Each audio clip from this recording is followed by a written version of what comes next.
Hello students, मेरा नाम है नीलेश कुमार और आपका स्वागत है इस वीडियो में। आज हम लोग बात करने वाले हैं सीजी सेट के बारे में। सीजी सेट के हिस्ट्री विषय के पेपर 2 के संभावित उत्तरों के बारे में आज हम चर्चा करेंगे और देखने की कोशिश करेंगे कि जो उत्तर हैं वे कहाँ तक सही हैं जो आपने पेपर में दिए हैं। तो चलिए स्टार्ट करते हैं। पहला प्रश्न जो सेट ए का आपसे पूछा गया था कि निम्नलिखित में से कौन सा कथन सही है। पहला जो कथन है वो कहता कि बुर्ज हो में कश्मीरी शब्द है जिसका अर्थ होता है बुर्ज वृक्ष की जगह। तो यह सही है, इसका ये कथन सही है। फिर कहा गया है कि नवपाषाणिक गर्त निवास के प्रमाण विंध्य क्षेत्र से प्राप्त हुए हैं। ये विंध्य क्षेत्र से गर्त निवास के प्रमाण प्राप्त हमें नहीं है। फिर थर्ड है सैनुआर का प्राचीन टीला खुदरा नदी के तट पर स्थित है, ये सही है। और ताम्र पाषाणिक पुरस्थल आहार राजस्थान के भरतपुर जिले में है, ये भरतपुर जिले में नहीं है। ठीक है, तो इस तरह से ऑप्शन आपका बी 1 और 3 यहाँ पर सही है। आगे बढ़ते हैं। दूसरा प्रश्न पूछा गया है किस विद्वान ने यह सिद्धांत प्रतिपादित किया कि उत्तरी ध्रुव आर्यों की भूमि है ना। तो उत्तरी ध्रुव जो सिद्धांत है वो सिद्धांत दिया है बाल गंगाधर तिलक ने। तो ऑप्शन सी सही है, बाल गंगाधर तिलक। ठीक। फिर प्रश्न है निम्नलिखित विकल्पों में से सही उत्तर लिखें। सही जोड़ी मिलाना था आपको, है ना।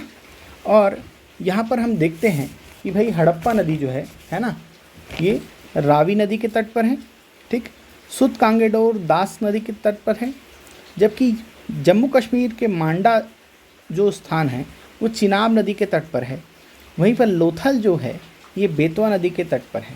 ये सभी जो स्थान हैं ये आपके सिंधु घाटी सभ्यता, सिंधु सरस्वती सभ्यता के स्थल हैं, है ना। और ये सभी के सभी क्या हैं, एक दूसरे से सुमेलित हैं।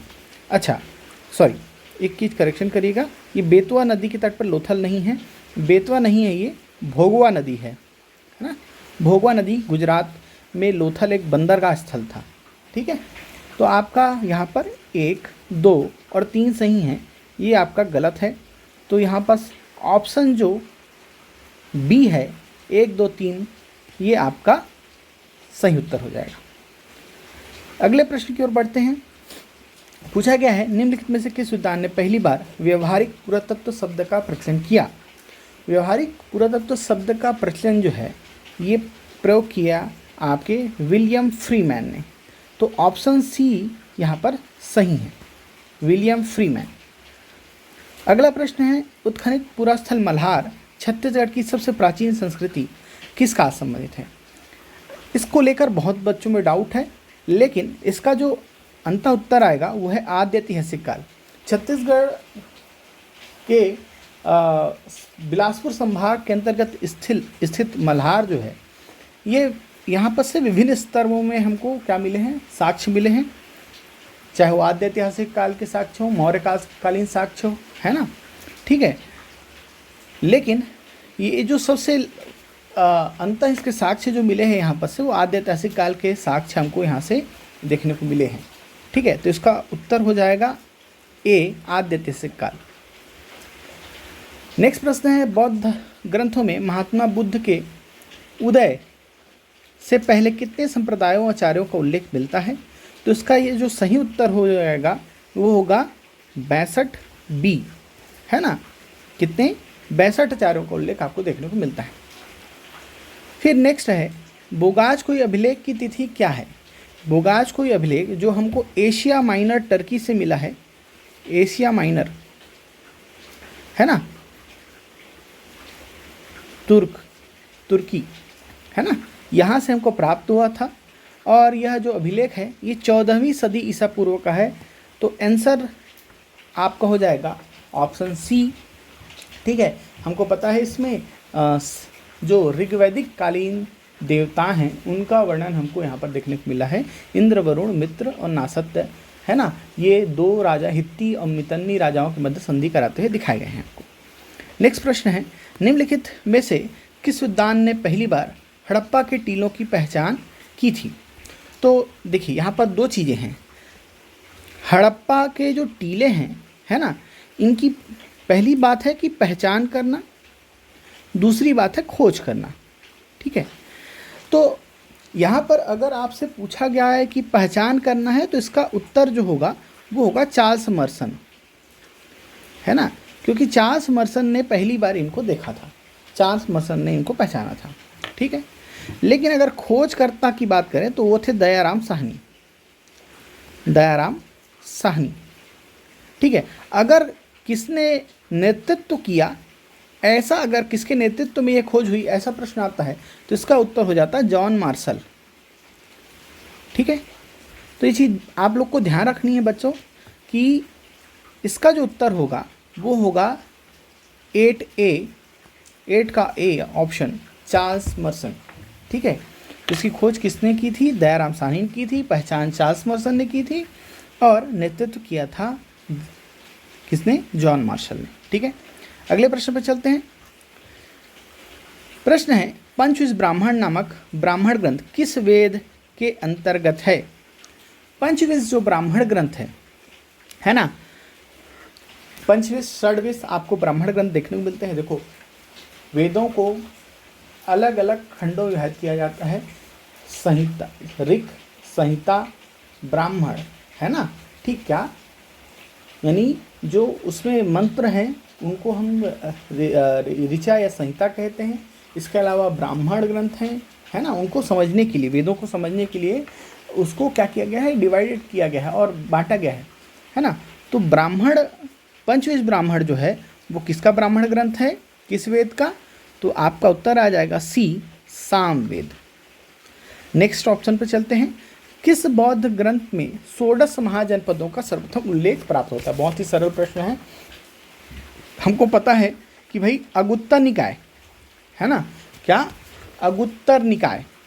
ठीक, ये एक बौद्ध ग्रंथ है जिसमें पहली बार 16 महाजनपदों का उल्लेख हमको देखने को मिलता है। ठीक है, समझ में आया बात। आगे बढ़ते हैं, तो ऑप्शन आपका यहाँ पर ए सही हो जाएगा, अगुत्तर निकाय। नेक्स्ट प्रश्न है, तपस्यारत बुद्ध की एक मूर्ति जिसे उपवास के कारण बुद्ध का शरीर अत्यंत क्षीण हो गया है, यह मूर्ति किस कला केंद्र से संबंधित है। ठीक है, तो इसका जो आंसर हो जाएगा, है ना, वो है गांधार, है ना, गांधार कला केंद्र में ऐसी हमको मूर्ति देखने को मिलती है। प्राचीन नगर वैशाली के पुरातात्विक अवशेषों की पहचान किस स्थान से की जाती है। अगला प्रश्न है कि भाई प्राचीन नगर जो वैशाली है वो अब वर्तमान में किस स्थान पर स्थित था, ऐसा माना जाता है। तो इसका आंसर हो जाएगा बसाड़, है ना, सहित महत नहीं होगा, है ना, बसाड़ जो है ना। ठीक है, ये इसका सही आंसर हो जाएगा, तो 12 का ए हो जाएगा। 13, समुद्रगुप्त ने दक्षिणापथ अभियान में किस सालंकायन वंशी शासक को पराजित किया था। तो हस्तिवर्मन को पराजित किया था, तो 13 का ऑप्शन ए सही हो जाएगा, हस्तिवर्मन। नेक्स्ट प्रश्न है, सम्राट अशोक के किस शिलालेख में कलिंग युद्ध का उल्लेख है। ठीक है, तो सम्राट अशोक ने बहुत सारे शिलालेख उत्कीर्ण करवाए थे और कलिंग युद्ध जो है ना, उसके जीवन की सबसे बड़ी घटना थी जिसने उसको पूरी तरह से बदल कर रख दिया, है ना। और बाद में हमें पता है कि जो अशोक है वो बौद्ध धर्म में उत्तर गुप्त के द्वारा दीक्षित होता है ना। ठीक है, तो उसको अशोक के 13वें शिलालेख में, है ना, यानी कलिंग युद्ध ने जो उसको बदल दिया उसका वर्णन उसने अपने 13वें शिलालेख में किया है। तो 14 का ऑप्शन हो जाएगा सी, है ना, 13वें शिलालेख। ठीक है, कलिंग युद्ध का वर्णन कौन से में है, 13वें शिलालेख में। मोस्टली यहाँ पर से बहुत इंपॉर्टेंट है, क्वेश्चन पूछे ही जाते हैं मौर्य काल में, है ना, अशोक में के विषय में ये जितने भी शिलालेख हैं ये पूछे ही जाते हैं और ये पूछा भी गया है। अगला प्रश्न है, छत्तीसगढ़ के किस पुरस्था से चतुर्भुजी विष्णु की अभिलिखित प्रतिमा प्राप्त हुई है जिस पर शुंगकालीन लेख अंकित है। तो देखो यहाँ पर ऑप्शन है सिरपुर, मल्हार, रतनपुर और राजिम। ठीक है, तो हमको जो तो ये जो मूर्ति आप यहाँ पर देख रहे हैं, है ना, इस गोल घेरे में देख रहे हैं, ये आपको मल्हार में वहाँ पर एक क्या है, संग्रहालय बना हुआ है छोटा सा, वहाँ पर आपको ये देखने को मिल सकता है कि भाई क्या ये चतुर्भुजी जो विष्णु है ना, वो प्रतिमा प्राप्त हुई है। तो इसका आंसर जो हो जाएगा बेटा वो हो जाएगा बी, मल्हार। तो मल्हार से क्या मिला है आपको, चतुर्भुजी विष्णु की प्रतिमा मिली है जो शुंगकालीन है, शुंगकालीन लिपि में अभिलिखित है। ठीक है, अगले प्रश्न पर बढ़ते हैं। 16वां प्रश्न है, सुमेलित करें, है ना, विभिन्न प्रकार के सिक्के चलवाए गए हैं अलग अलग शासकों के द्वारा, उनको सुमेलित करना है। तो यहाँ पर देखिए चंद्रगुप्त प्रथम ने, है ना, तो चंद्रगुप्त प्रथम पहला राजा था जिससे राजा रानी प्रकार के सिक्के चलवाए थे, ये ध्यान रखिएगा। ठीक है, फिर समुद्रगुप्त जो है उसने सिंह निहंता व्याघ्र निहंता वाले सिक्के चलाए थे। किसने? समुद्रगुप्त ने, है ना। चंद्रगुप्त जो द्वितीय था, है ना, ठीक है, कौन? चंद्रगुप्त द्वितीय, उसने आपके सिंह निहंता सिक्के चलवाए थे, जबकि कुमारगुप्त ने, है ना, खड्ग या गेंडा निहंता प्रकार के सिक्के चलाए थे। तो इसका सही उत्तर हो जाएगा ऑप्शन बी, है ना, 1 का सी, 2 का ए, 3 का बी और 4 का डी, है ना। तो 16 का बी आंसर आपका क्या है, सही है। नेक्स्ट प्रश्न की ओर बढ़ते हैं। इनमें से किस शासक को चालुक्य अभिलेख में सकलोत्तर पीठेश्वर विरुद्ध के साथ अंकित किया गया है? देखो यहाँ पर साफ लिखा हुआ है ना, चालुक्य अभिलेख में, लेकिन कहीं पर भी यहाँ पर चालुक्य शासक ऐसा वर्णन नहीं किया गया है ना। ठीक है, ये ध्यान रखना। तो बहुत बच्चे कंफ्यूज रहे कि भाई चालुक्य शासक, तो हाँ पुलकेशिन द्वितीय मार दो आंसर। यहाँ पर ध्यान रखिए, है ना, ये इसका सही उत्तर हो जाएगा हर्षवर्धन। ठीक है, क्या है? हर्षवर्धन, है ना। हर्षवर्धन ने सकलोत्तर पीठेश्वर, है ना, ठीक है, इसकी उपाधि ली थी। तो हमको पता है कि भाई पुलकेशिन द्वितीय और आपके मौखरी वंशी जो शासक है ना, कौन? आपका हर्षवर्धन, है ना। थानेश्वर का वर्धन वंश भी हम जिसे कहते हैं, है ना, ठीक है। तो इनके मौखरी वंश बोला मैंने, थानेश्वर का जो वर्धन वंश है ना, ठीक है, तो उसमें हर्षवर्धन होता है और इसका युद्ध होता है किससे? दक्षिण विजय अभियान के दौरान पुलकेशिन द्वितीय से, है ना। पुलकेशिन द्वितीय के साथ युद्ध होता है और पुलकेशिन द्वितीय के बारे में एक एहोल अभिलेख है। एहोल अभिलेख में इसे हर्षवर्धन को क्या कहा गया है? सकलोत्तर पीठेश्वर कहा गया है। सकलोत्तर उत्तर पथनाद भी आपको वर्णन देखने को मिलता है। ठीक है, तो ऑप्शन ए आपका यहाँ पर सही होगा, ना कि पुलकेशिन द्वितीय होगा। प्रभाकर वर्धन भी क्या था? आपका वर्धन वंश का शासक था। ठीक है, समझ में आ रहा है बात? इसके अलावा मंगलेश तो आएगा ही नहीं।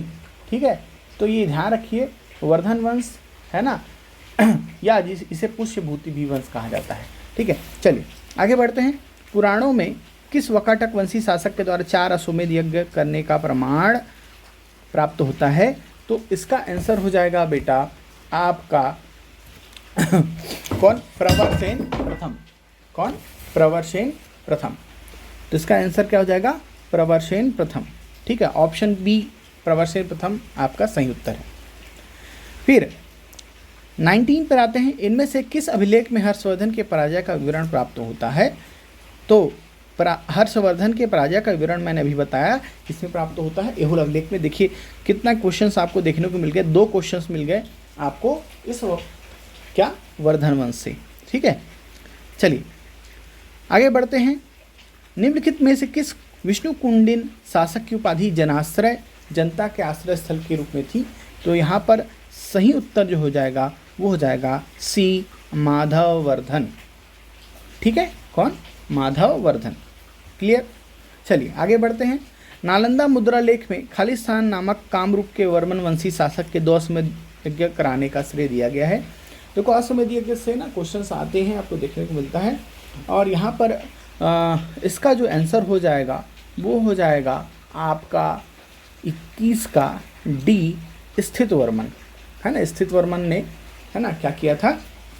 आपके 2 अश्वमेध यज्ञ कराए थे। किसने? आपके स्थित वर्मन ने। ठीक है, चलिए आगे बढ़ते हैं अपन। श्रृंगार प्रकाश के रचनाकार कौन थे, है ना। श्रृंगार प्रकाश जो रचना है वो किसकी रचना थी, राजा भोज की रचना थी। ऑप्शन ए सही है। ताम्रलिप्ति का संबंध किससे है, ताम्रलिप्ति आपको पता होना चाहिए, है ना। भारत के प्रमुख व्यापारिक केंद्रों में से था और भारत का प्रमुख बंदरगाह हुआ करता था प्राचीन काल में, और इसका संबंध जो है बंगाल से है ना। ताम्रलिप्ति जो बंदरगाह है वो कहाँ स्थित है, बंगाल में स्थित था। ठीक है। महाबलीपुरम का शोर मंदिर निम्नलिखित में से किस राजा द्वारा बनाया गया था, तो इसका सही आंसर हो जाएगा ऑप्शन सी, नरसिंह वर्मन द्वितीय। क्या, नरसिंह वर्मन द्वितीय। ठीक है, चलिए आगे बढ़ते हैं। निम्नलिखित में से किस अभिलेख में लेखक द्वारा दावा किया गया कि उसने अभिलेख को लिखकर कालिदास तथा भारवी के समान यश प्राप्त किया, और ये जो है एहोल अभिलेख, है ना। क्या, एहोल। ठीक, तो देखो ये तीसरा क्वेश्चन है जो एहोल अभिलेख से संबंधित है। एहोल अभिलेख के बारे में पहला क्वेश्चन जो मैंने अभी बताया कि भाई उसमें उसने क्या, हर्षवर्धन को सक्करोत्तर पीठेश्वर कहा। दूसरा क्वेश्चन कि भाई पुलकेशिन द्वितीय द्वारा हर्ष को हराने का वर्णन जो है एहोल अभिलेख में मिलता है। और तीसरा क्वेश्चन आपको देखने को मिल रहा है कि किस अभिलेख वाले कवि ने, है ना, अपने को कालिदास और भारवी से इसकी तुलना कर दी, अपने यश की तुलना कर दी। तो भाई पुलकेशिन द्वितीय के दरबार में रवि कीर्ति, है ना, एक दरबारी कवि था, है ना, दरबारी लेखक था, जिसने, है ना, कौन सा अभिलेख, आपका एहोल अभिलेख की रचना की थी, है ना। ठीक है, समझ में आ रहा बात। तो इसका उत्तर क्या हो जाएगा, 25 का बी, ऑप्शन बी। ठीक है, नेक्स्ट है, सर्वप्रथम देवनागरी लिपि का प्रयोग अपने अभिलेखों में किया किसने, तो चंदेल शासकों, बी, है ना, इन्होंने सर्वप्रथम देवनागरी लिपि का प्रयोग किया अपने अभिलेखों में। खालिस्तान ने प्रसिद्ध विक्रमशिला विश्वविद्यालय को जलाकर नष्ट किया। बहुत ही हॉट टॉपिक था, ये प्रश्न यहाँ से आना ही था, है ना। ठीक है, तो चूँकि हमने देखा कि भाई हम जानते हैं कि भाई नालंदा विश्वविद्यालय को नष्ट करने का श्रेय बख्तियार खिलजी को जाता ही है, लेकिन बहुत लोग अछूते थे कि विक्रमशिला को भी इसने नष्ट किया था। भारतीय अध्ययन केंद्रों को, विश्वविद्यालयों को नष्ट करने का श्रेय, जो खासकर बड़े विश्वविद्यालय थे उनको नष्ट करने का श्रेय जाता है बख्तियार खिलजी को। श्रेय कहें या इसकी दुष्टता कहें, है ना। ठीक, बख्तियार खिलजी वो व्यक्ति था जिसने भारतीय जो शिक्षा की ऋण थी उसको क्या कर दिया, खत्म कर दिया उस समय। तो बख्तियार खिलजी, है ना, नालंदा से जब आगे बढ़ा तो आगे जाकर विक्रमशिला विश्वविद्यालय, है ना, उसको भी इसने नष्ट कर दिया।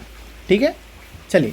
कदम वंश के शासक खालिस्तान को 1800 में यज्ञों का अनुष्ठान करने वाला कहा गया है, तो भैया इसका आंसर हो जाएगा ए, मयूर शर्मन, है ना।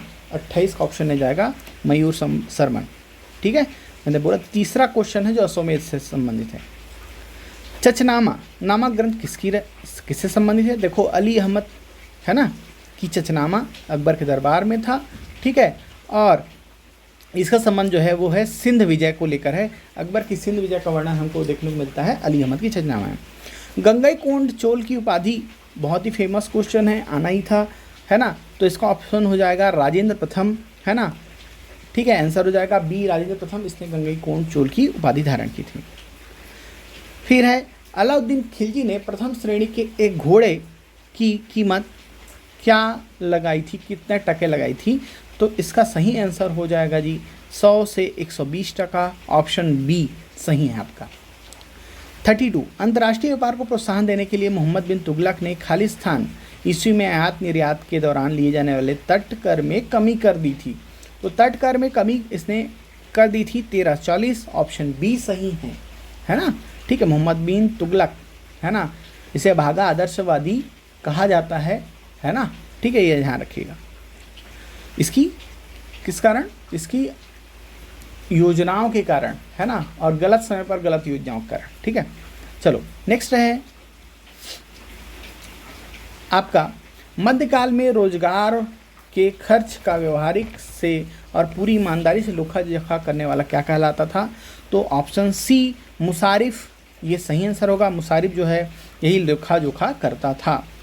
अकबर ने मालवा पर कब विजय प्राप्त की, तो भैया आंसर तो 1560 है, लेकिन आपको देखने को मिलेगा कई जगह कि भाई 1561 भी है। 1561 में अकबर ने मालवा पर विजय अंतोगत्वा प्राप्त की थी। ठीक है। दासबोध के रचनाकार कौन है? तो दासबोध जो रचना है वो है रामदास की। किसकी रचना है? रामदास की। ठीक है। द्रव्य परीक्षा है ना, ये अगर आप तुक्का सही ढंग से लगाते तो यहाँ पर देख सकते हैं द्रव्य परीक्षा एक संस्कृत हिंदी शब्द दिख रहा है। द्रव्य है ना, द्रव्य संस्कृत शब्द है ना। और यहाँ पर 3 जो हैं ये क्या है?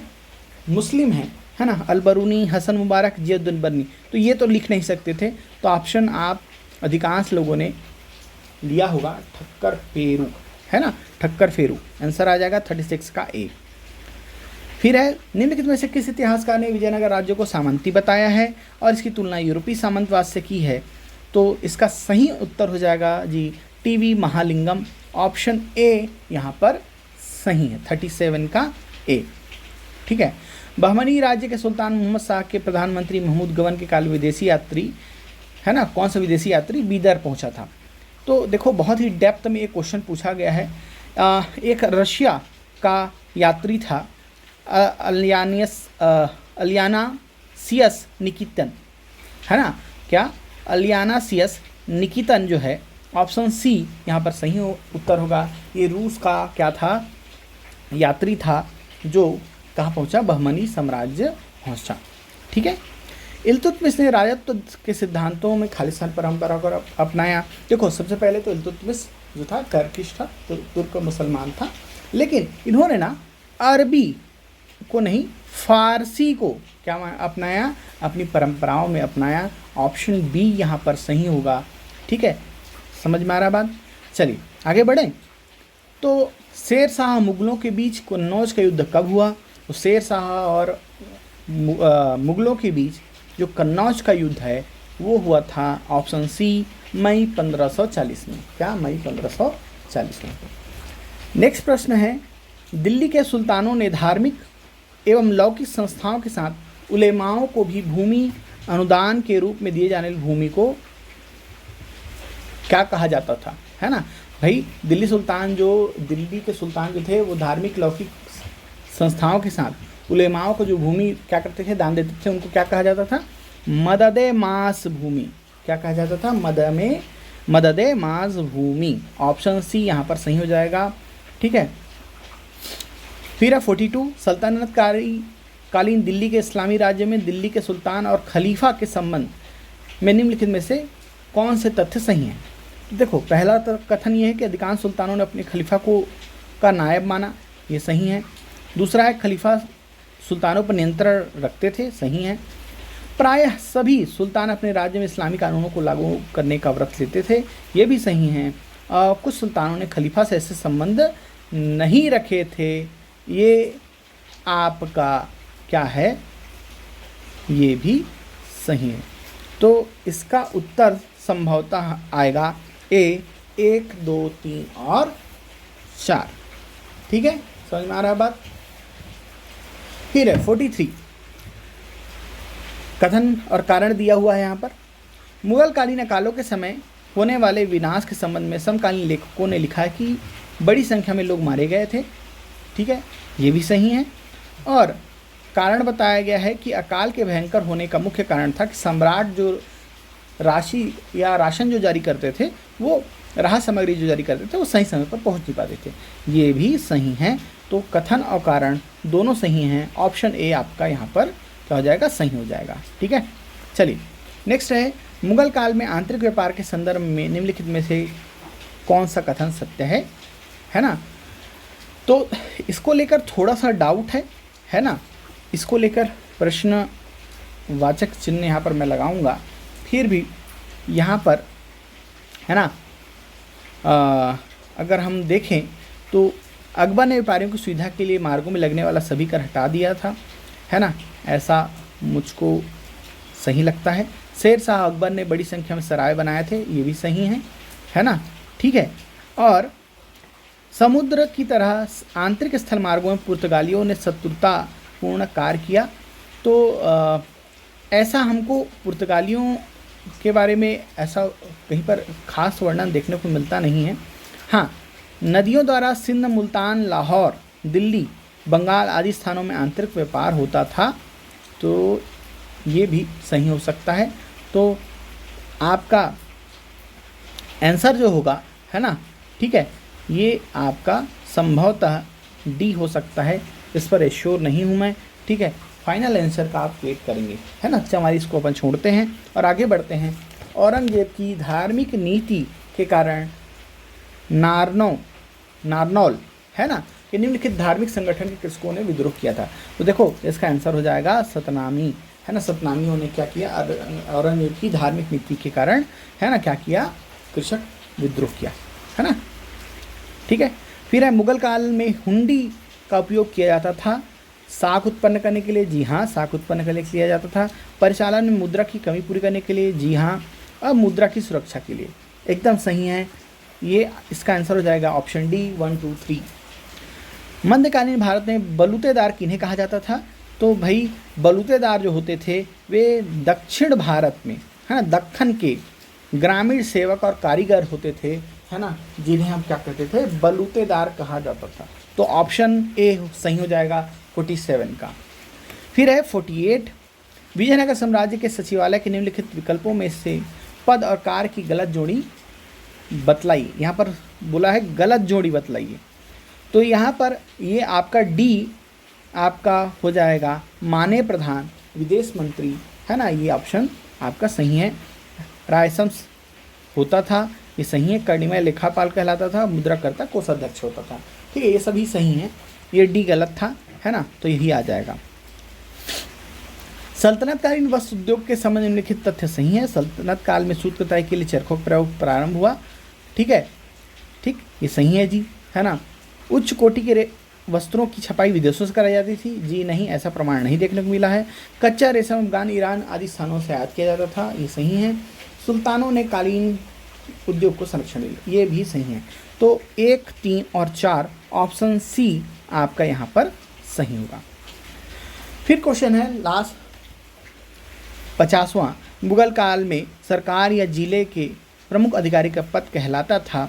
तो भाई इसका आंसर जिलेदार नहीं होगा, ना ही फौजदार होगा, ना ही बिलक्षी होगा, ये इसका आंसर होगा फौजदार। ऑप्शन ए यहाँ पर सही है, ठीक है।